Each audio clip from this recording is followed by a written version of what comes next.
Gecenin bağrında bir güneş doğdu. Zülmet karanlığı nuruyla boğdu. Oğullar can koydu vətən yolunda. Tarihin en şanlı dastanı yazdı.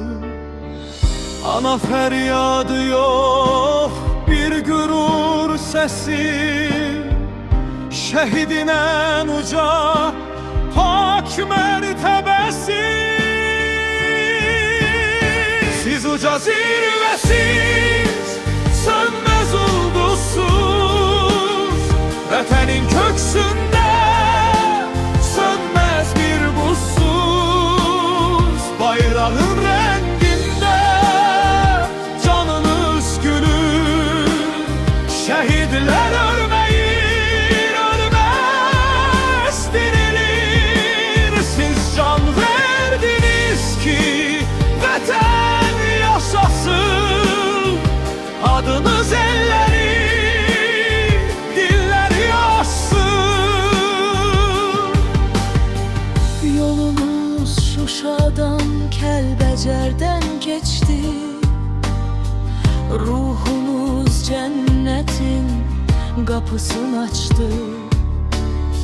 Size borçluyuz biz her nefesimizi.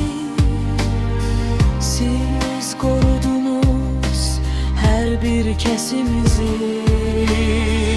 Torpaq su içmedi, kanla yoğruldu. Her damla kandan bir qəhrəman doğuldu.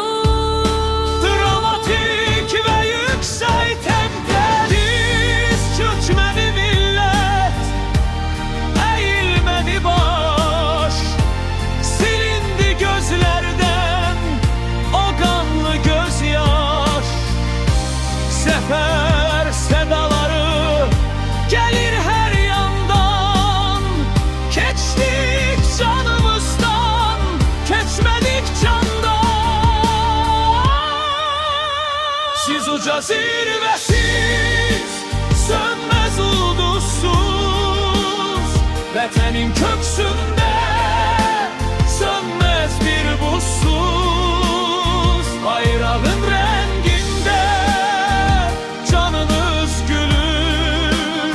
Şehitler ölmeyir, ölmez dirilir. Siz can verdiniz ki vətən yaşasın.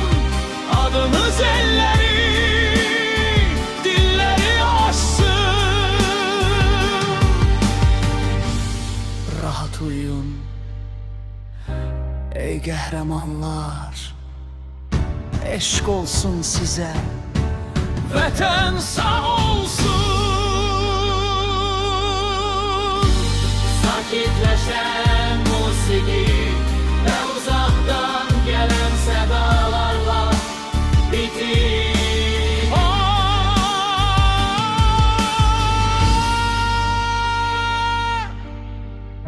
sakitləşən musiqi ve uzaktan gelen sedalarla bitir.